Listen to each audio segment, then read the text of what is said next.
All right. Hello, everybody. It's the Brandt. I am here live to record an episode of the podcast. It's just going to be me on this episode. It's been a little while. And so you can join along. If you want to ask any questions, you are welcome to. So we have a podcast, if you don't know, called the Portal Game Podcast, where I review all sorts of board games and other things for our store. And I'm going to run through and do a relatively quick episode, probably about 30 minutes. If you have any questions, you're welcome to ask them in the chat or questions about any games, and I will try to answer those for you.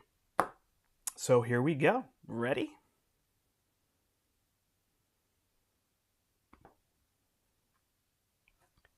Welcome one, welcome all. Step right up, ladies and gentlemen. Portal Gaming Podcast, episode number 182 is coming at you right now. Howdy, everybody. Portal Game Podcast, a podcast brought to you by a store called The Portal, which is located in Manchester, Connecticut.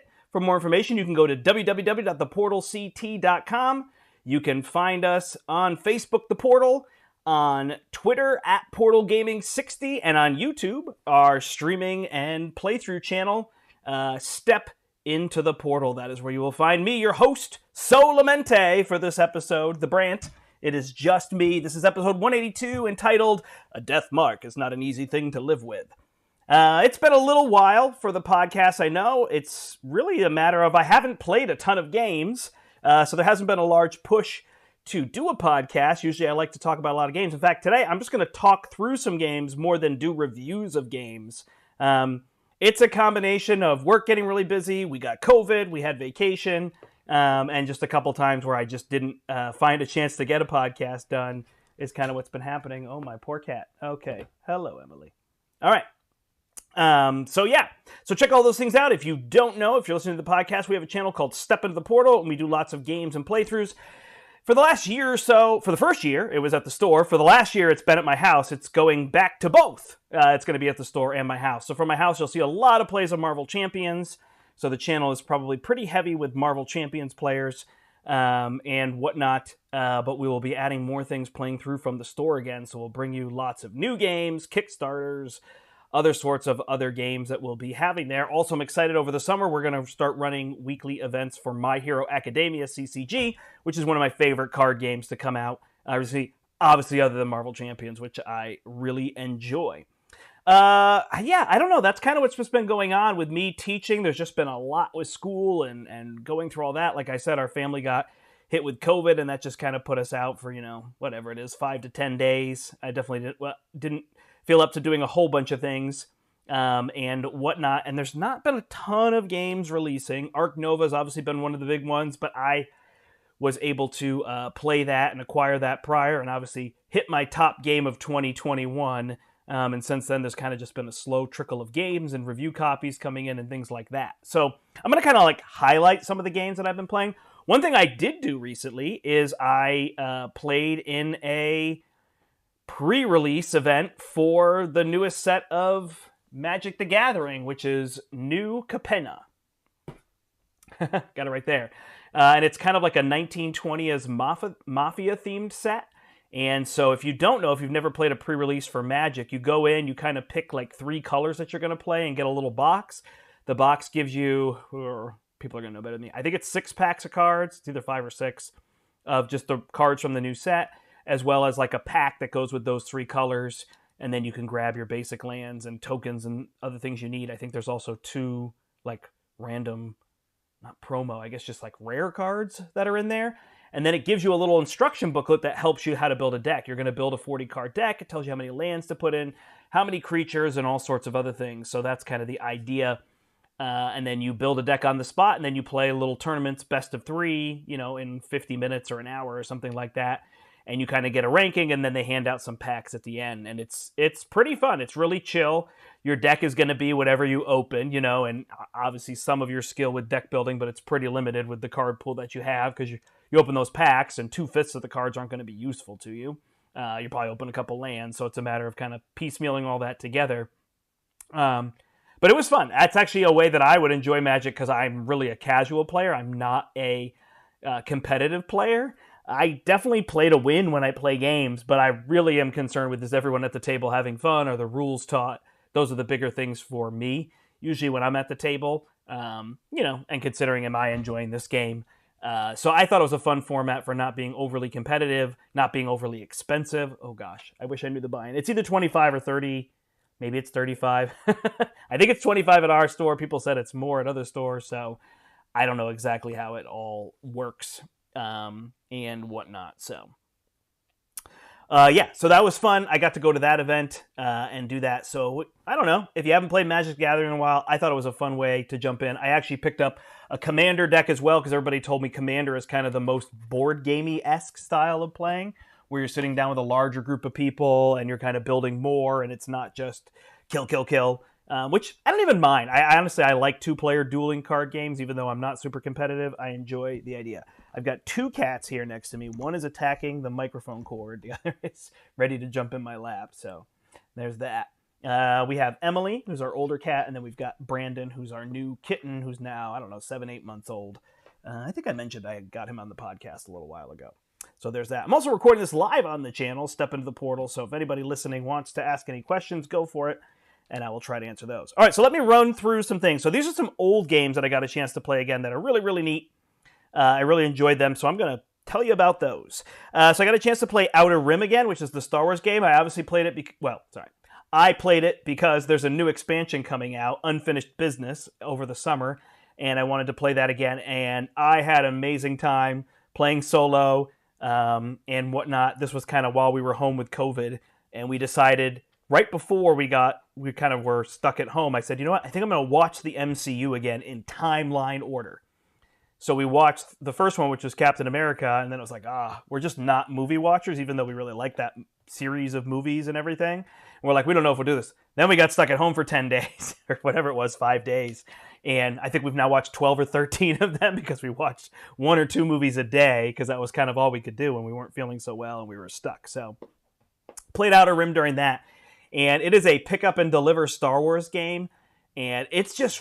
it's totally, I like it because it's Star Wars, and I love Star Wars for sure. I know that. But it was a lot of fun. I played that solo, and I'm usually not super into solo. I know there's some better solo modes on BGG. I haven't tried them. I played the solo out of the box. It was pretty good. It did feel like the AI is just going to kind of like keep triggering points. But I was pretty excited that I won, because I had 9 fame. I had Greedo on my ship. I was IG-88. And I drew the bounty for Greedo, since he was on my ship. I just attacked him and killed him and got the bounty to win, which I thought was super scum and villainy-esque. So that was enjoyable. I was happy to be able to do that. It was pretty humorous, so that was fun. Then set up in my basement, I set up Star Trek Frontier. So this is the Mage Knight Star Trek. It's a Star Trek version of Mage Knight. They're basically copies of each other. There's one extra thing with away missions, but literally even the cards are copies of each other. And man, this really probably is the best solo game that there is. It's just so meaty. It's so full of decisions. It's hard to play in one sitting. So if that is of interest to you, or you don't have a place to leave it, stop, Brandon. And you don't have a place to leave it, then that could be trickier for you. But that was kind of what was happening there. All right, everybody. Come on, cats. Okay. So, that was a lot of fun. I do have a question, which is any more Star Wars Legion gameplay coming to the channel? Miniatures games we really like. There's a lot to set them up, and it's hard to get camera angles on miniatures games. You can do a top-down camera, try to do something from the side. So I'm going to say yes, but not soon. We're going to get streaming back going at the store. It's certainly not going to happen from the house, but we should probably do almost like a primer Star Wars Legion game, and get that set up where we can kind of show a little bit more off there, or a shorter game or something like that. So I would like to play more Star Wars Legion. I would like to stream it. Our current camera situation, it's always so blurry to me, and it bothers me. Makes it so I'm not certain that is, definitely something we'll do, or we'll be jumping to do very soon. So anyway, Star Trek Frontiers is just this really heavy solo game. It's really fun. So I'm not much of a solo gamer, but I really like that one. It's full of tough choices. But also just try Mage Knight, which I think is over my shoulder. I think it's this box right here. for people watching. Yep. All right, and then I got to play Catalyst, which is a game we picked up at Gen Con 2019, and I absolutely love this game. I got to play it again, and it is so good. It's from DV Jochi, and I really, really like Catalyst. I say seek it out. We still have copies at the store because I told Brian to bring a whole bunch in. And the game is so good. Is it an engine building game where you're trying to build an engine, destroy it, build another engine, destroy it, build another engine, destroy it? And often the complaint in engine building games is I get my engine and then I don't get to run it well. But this one you get to run well over and over and over again. And it is awesome. So there is that. All right, Sinister Motives is the newest expansion for, the newest expansion for Marvel Champions, and I did a full playthrough of that. Thank you to FFG for sending over a copy to us, and I was able to play through the whole campaign live for everybody to see, and that was a ton of fun. And then I've been playing a whole bunch more, and it is really one of the best expansions that they have made. I really like it a lot. Obviously, I really like Marvel Champions. Speaking of Marvel Champions, this weekend, May 20th through the 22nd, I will be in Roseville, Minnesota at Games Entered next to Fantasy Flight Games.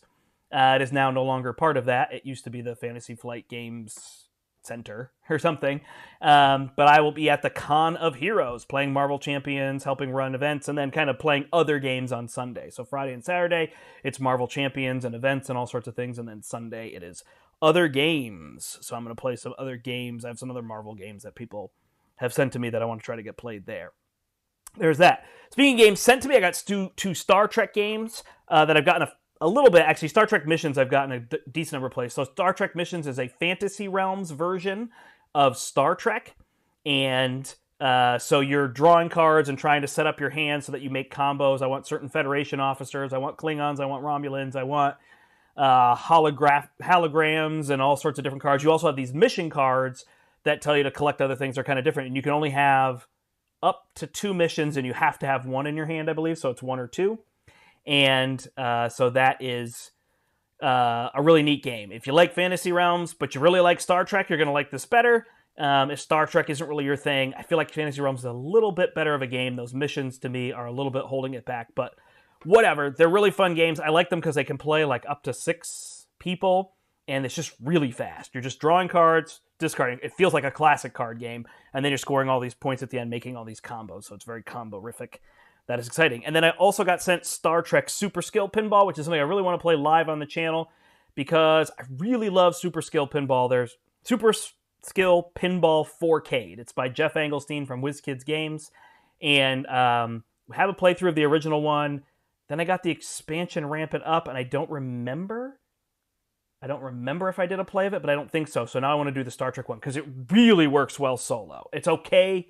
It works well 2-player, and then it's okay, if not great, at 3 and 4. Because every turn you're rolling 2 dice, and then picking one of the 2 dice and moving the pinball where you want it to go on your board. But the more players you add, the more decision space there is for people, because more people to make the decision, and then you have to roll the dice again, and roll the dice again, and with 4 people, you kind of have to ask everybody, are you ready? And so this game where it's almost like around, 10 plus minutes, should be like 1 ball, you get 3 balls, but it'll run like 30 minutes sometimes in a 3 or 4 player game, and then next thing you know, you're playing an hour and a half game, and it's too light to be an hour and a half game, but it's phenomenal solo. So anyway, they made a Star Trek version, and I got a chance to play 2 of the ones that are on there, and I want to put this on the channel, but it's just as good as the original one. So this one is take it or leave it with Star Trek if you love the original one and want more boards. Awesome. If you love Star Trek, this is the best one to jump in on. They're all purchasable. They're not expansions. I don't even know if I said that. They're all standalone. They all come with 4 different boards that you can play on that kind of up the level of complexity. I don't know if it's really difficulty, but it's definitely complexity. Phenomenal, phenomenal game. Jeff did such a great job. It really feels like pinball. And yeah, it's so much fun. So run out and play it. If not, pick it up if it sounds interesting, because I don't even think the price point's very high. All right. I actually have played a few games now of HeroClix. Specifically, we got the HeroClix What If set in, which is supposed to come out soon, but I haven't seen it yet in our store. And HeroClix is a game that's been around for a while. It's little miniatures, and they have these little Clix bases on them. So again, it's another WizKids thing. WizKids sent me a lot. They're the ones who've been sending me games lately, so that's what we get to talk about. And it's all these miniatures. And so Larry and I got a chance to sit down and play this a few times, and it's like complex. Every skill has an ability. You click your click over, there's a new color ability. They've got a sheet to figure it all out, and there's a ton to collect. Larry went and opened a ton of product, got a ton of things, and we've been trying to play through some of this, but I just haven't been around the store and been able to play as much. But HeroClix is really quite fun. It's kind of a silly romp and whatnot, but it's been really interesting, and I think this What If set will probably also be of interest to people. All right, probably the two biggest games. One I think I'm going to mention, but I want to have Kathy on to talk about it. But the two biggest, probably like best games I played lately, one is Valeria Card Kingdoms, which I actually have next to me here. I wonder if I can pick this up. And this is actually a reprint of a game. This is the second edition, and this game is phenomenal. This is like Machi Koro and Space Base and all of those. And what happens in Valeria Card Kingdoms is you're trying to defend a kingdom and basically get the most points. And so what happens is you roll 2d6 on your turn, and then numbers come up, and everybody triggers those numbers, which are basically heroes that you have that are part of your kingdom. And they'll gain abilities. You got a little board that's holding your magic, your strength, your money, and your victory points. And you're going to gain those resources and then spend them to purchase cards. So you're either going to hire more champions to come in, so you're going to hire the 3 or the 8 or whatever it is. Or you're going to defeat enemies. When you defeat enemies, you spend resources but gain bonuses and then get victory points at the end of the game. So that's kind of what you're doing. You're kind of set collecting. When you roll the dice, let's say I roll a 3 and a 6, everybody triggers their 3, their 6, and the sum, their 9. So you trigger 3 different cards. If you have none of those in your tableau, then there's a little bonus where you gain any resource, so you're never out of luck. And if it's your turn, you tend to gain more than if it's other players' turn. So if other players' turn, you might just get 1 money, but on your turn, you might get 3 or 4 money from that same card, and there's some trade and other things. And there's variety in that box, and then there's a whole bunch of expansions, which I've played that other people have, but I don't have the expansions. But this game has gone over so well. I don't know how they cleaned it up from first edition, because I never played first edition. This is that perfect game to just be like, hey, I'm bringing this over, we're playing this, it's 4 people, this is going to go over well. It's a really fun game. I don't know that it's like an amazing game, but it's just really fun. It's inherent as to how you're going to do it. You're scoring points. It's not too slow. There's only a few decision points to make, but they're interesting.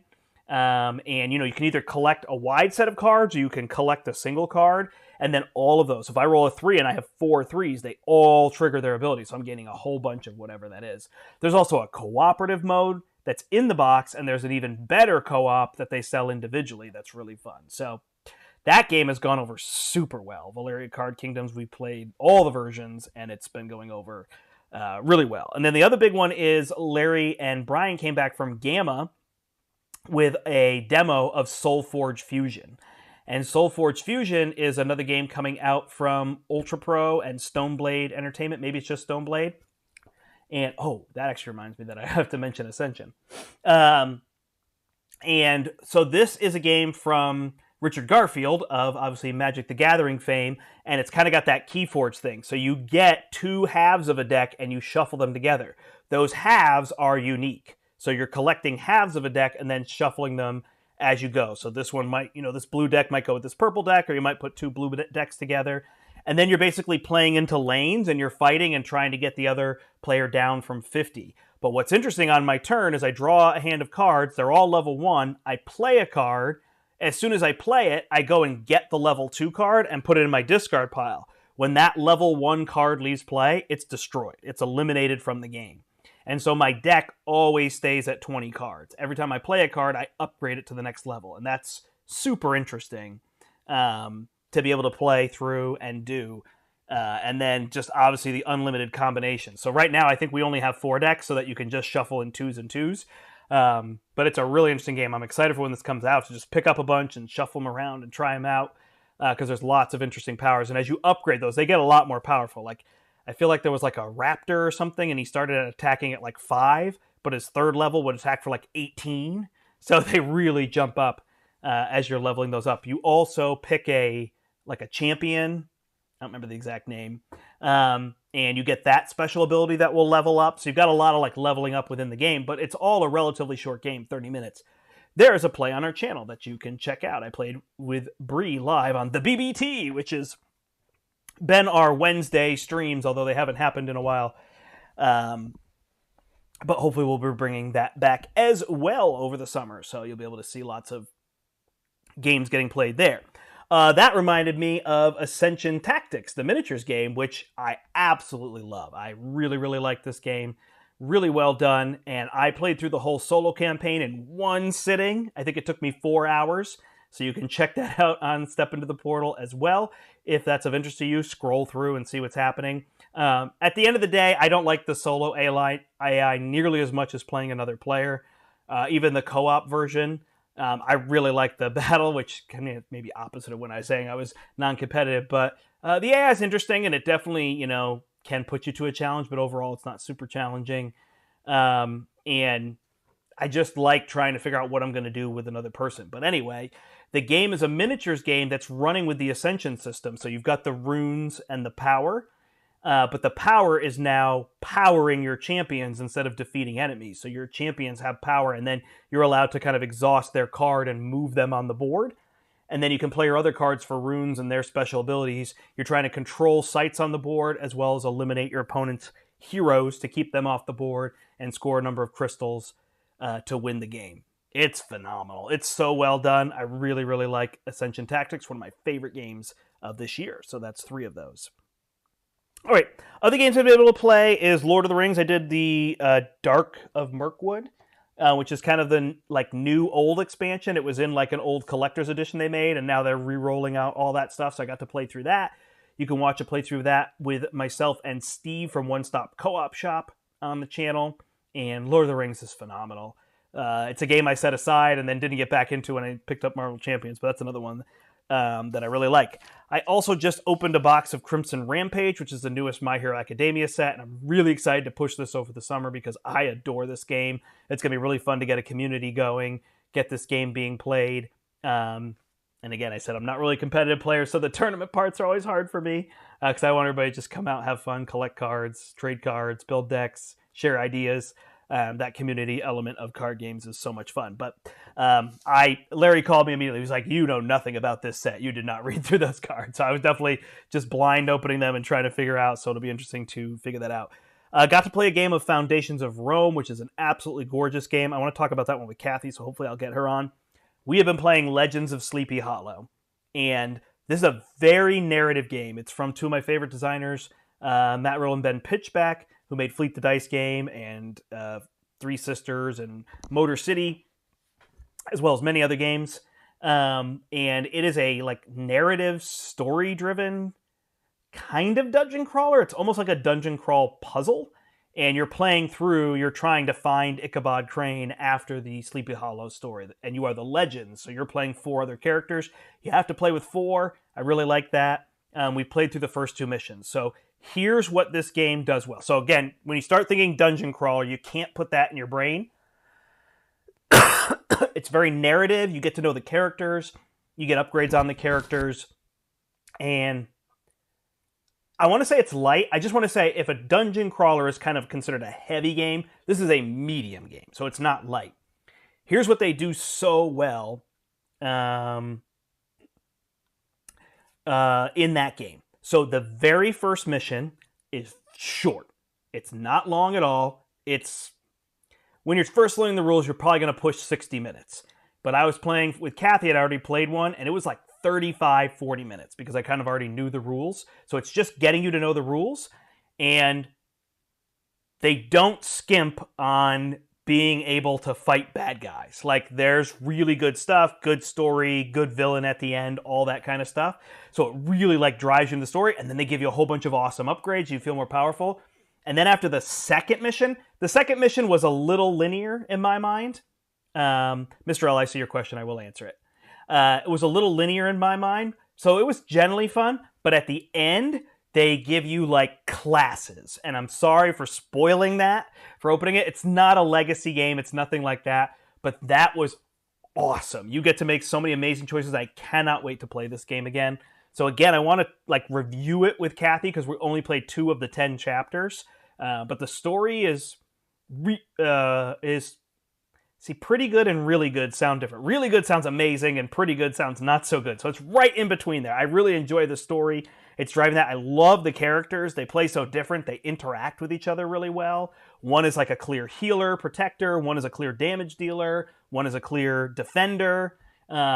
and one is like arranged, like they really stick to their characters, and then they can assist each other. Like, oh, you'll give somebody else a ability to do that, and all those kind of things. So I've been enjoying that one a whole bunch. We played Meeples and Monsters, Buried Treasure. I played Horrified with the American monsters. I played that version. I just got one played with Jason Perez from Shelf Stories and Jen and Matt Bartlett from Literary Gamers. They are local to me, so we got a chance to do that. That was a whole bunch of fun. Got to play a game of Oltree, which I think is a good family-style like defense. Played one game of two games of Maracaibo Uprising. We played two of that, huh? So we got to play some other versions of that. Maracaibo was already phenomenal. The expansion's basically a no-brainer to me. The co-op is okay, so I would kind of go away from that. I think those. And I played Free Ride with Eric Summer, which was a cool game. So some of those I want to get more plays in before I talk about, especially Meeples and Monsters. That's one that I would like to get more plays in, maybe Oltree for that. All right, I got questions from Mr. L. He says, did you and Larry ever do a top 10 board games in your collection? We have not done that. We've never done top 10, so that is a great idea. I think these are some of the kind of streams that we're going to start doing from the store to talk through. The last one we attempted to do was top 10 like hidden gems or underrated games or games we like that other people don't or something like that, and the internet crashed in the middle of the stream. So we only ever got halfway through, and I couldn't get it back up and running. And we actually, that spot in the store, I never got internet to go back up and running. So, yeah, top 10 games. I can tell you in my top 10 games, if you're actually interested in knowing that, Marvel Champions would be up there. Gloomhaven is one of my favorite games. Gaia Project, Concordia, Brass. I think some of these are behind me. These are games. I think Arc Nova's in there for me, although I don't own a copy because my wife doesn't like it. So right now it's just tough to buy games, and I'm not going to be able to play with her when we're home so much and whatnot. But those are some of my top games of all time, and I feel bad I'm missing some. Oh, Castles of Burgundy. So I really tend to like Euro games. Marvel Champions and some of the card games are an exception to that. So, yeah, so in terms of every year, we did do a top 10 games of 2020. No, we didn't do that. I did a top 10 games of 2021 with Eric Summer over on the Dice Tower channel. We didn't end up putting a whole bunch of pictures, and so it was a video, and people, rightfully so, it could have been a podcast and worked better that way. And I don't actually know that I did them, but you can definitely see our top 10 games of 2020. That was Brian, Larry, and myself. Brian is the store owner at the Portal. Larry and I would stream together. Hey, there's BB House wrote it with Concordia. Yeah, that's one of my favorite games for sure, and your blinged out copy is awesome. Yeah, Champions is a money sink, but I love the game so much. How about starting a board game collection for $300 or $500? Yeah, that would be fun to do with Larry. Myself, that's a tricky one for me because it's like, I don't know. I'd rather talk to you and know what your tastes are. I love walking people around our store and being like, what do you like? What do you enjoy? People came in and they had played Wingspan and they were trying to figure out, and they just had a list. They were like, Terraforming Mars, Everdell.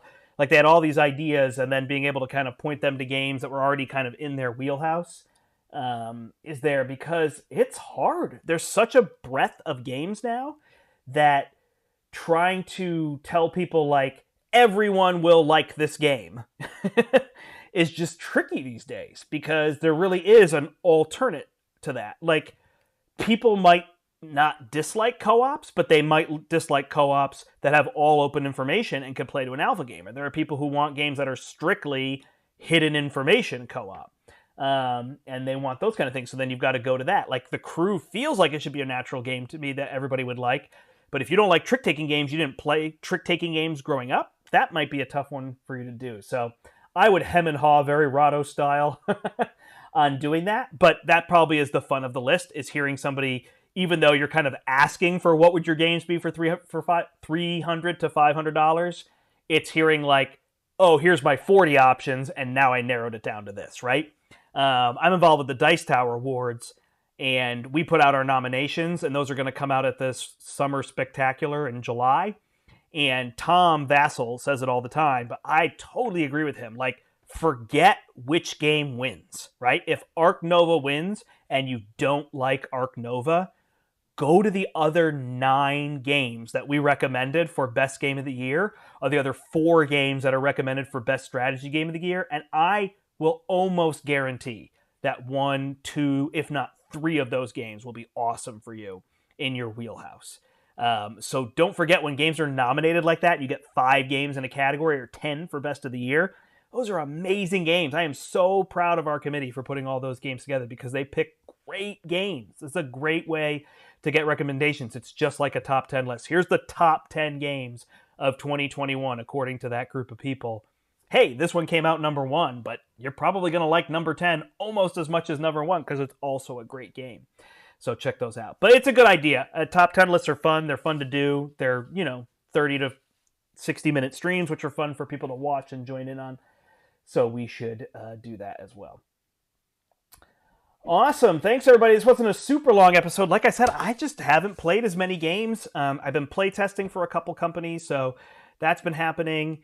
And getting ready to go to Con of Heroes and replaying a lot of games, trying to play stuff with Kathy that, she's generally enjoyed and kind of replay through some of those and whatnot, and then just pulling old games off my shelf and playing them. So I haven't been super set up for reviews, and I haven't gone to the board game nights. So it's been tricky to get some of those reviews in. Like, what do I have? I have Remix. I have Marvel Remix, which is the other version of Fantasy Realms they made that's Marvel. And Rock, Paper Heroes, the Marvel one. They sent me. I have Madara that I haven't even broken into and play. I gotta get that played. It looks amazing, so I can't wait to play that. And then obviously these games that I mentioned that I've gotten a few plays in already. So there's that. I've got the new stuff for Thunderstone Quest, which I'm really excited to play. I've got Unmatched. There's all this new Marvel Unmatched and all these other ones. Want to get more plays of Meeples and Monsters. What did they send me here? Mountains Over Molehills has come in. So there's just so many things that I want to get played. But I haven't had the time, so it's been a little trickier on that front. So that is that. I am going to be away at Con of Heroes, so there definitely won't be an episode soon. I'm aiming for 1 episode a month. If I do more than that, great. If I can get people back on, that is my favorite way to do it when I was having guests. But it's a lot more work than you might realize. Sometimes they all just line up and it works, and other times you're trying to line people up and then they're not able to make it, and you're not able to make it, or the internet goes down, and it becomes tricky. So I had done a bunch with people in a row. I think I'll probably cycle back through some of my local people that I've been able to play with and get Brian on and Larry on and Jason and Eric Summer and Jen and Matt, and try to find some more people. But yeah, so I'll be at Con of Heroes this weekend. So if you happen to be listening to this and you're a Marvel Champions person and you're going to be there, there's like 120 of us or something. But I would love to say hello. Check that out. I'll be at Gen Con 2021. I'll be working the Capstone booth. I'm going to try to sneak over to where Fantasy Flight is teaching Marvel Champions and do that, and maybe helping out with some Dice Tower stuff depending on what they need. They have a lot of people, so the need isn't as strong there. Otherwise, I'll just be hanging out in the main big old hall at night playing games with Larry and Brian, whoever else comes along that we get to play with. So that should be good. BB House Rodent asked for a teach of Thunderstone. Sure, I love Thunderstone. I'll teach that. It is long. That is one thing to know about that game, but we'll make it work because it's really fun. You can move the keys up and make it play a little faster. So, but I enjoy it a lot. But it is a lot of game, and it's a lot of game to set up. There's a lot of cards, so figure that out. But definitely a good one. All right. Yep. Caleb is going. Caleb Grace, the designer for Marvel Champions, is going to be at Gen Con, so hopefully I'll catch up with him there, and hopefully this weekend when I'm in Minnesota. Should be fun. All right, everybody. Thanks so much for tuning in live to the audience that I have here. 3 or 4 people. Actually, I think it was more than that. At one point, there was 5 or 6 people. Hey, there's 6 people now. So thanks for watching. If you have any questions, feel free to throw them in there, and I can answer those for you. Thanks, everybody, for listening to this episode 182. A death mark's not an easy thing to live with. I think I used that like 150 episodes ago, but with getting COVID recently, I thought it kind of was fitting there. That is the General Ryakin phrase from Empire Strikes Back, which I think is always a funny little ironic phrase there. So awesome. Well, those are games I've been playing, so they're not really reviews, but they're kind of, hey, check these games out, and kind of, sometimes you can get my feeling on the games from just the way I'm talking, and it's just fun to talk about games and whatnot. So We will be back soon. I'm going to try to do an episode with Kathy as well. But like I said, I'm not going to get an episode out soon here because I am traveling and going away. And then we will go from there. But hopefully I will catch up with everybody in the future. Thanks so much. This is episode 182. My name is the Brandt. And until next time, I hope you step into the portal. Bye, everybody.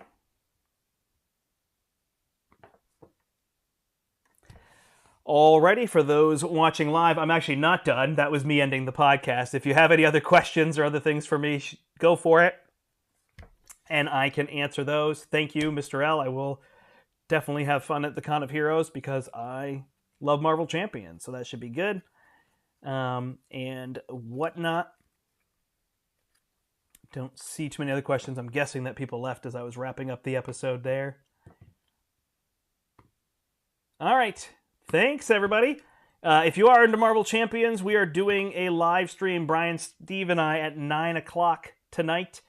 We are doing the pre-con of Heroes. Steve has been redoing his channel with starting over with pre-cons and playing the preset decks that come. Playing on standard mode to help new players. And I thought that would be fun, and I liked the pun with pre-con of Heroes because it'll be our last game before Steve and I actually meet in person. We've never met in person.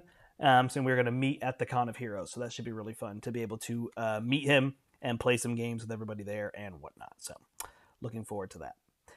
All right, everybody. Have a great evening. I'm not going to do my sign out. I already did it. Thanks for watching. You can go ahead and thumb up the video. Subscribe to the channel if you haven't. And just check out some of the other plays. There will be more content coming middle of June and on. We should get a studio up and going. Again at the store, so that should be fun.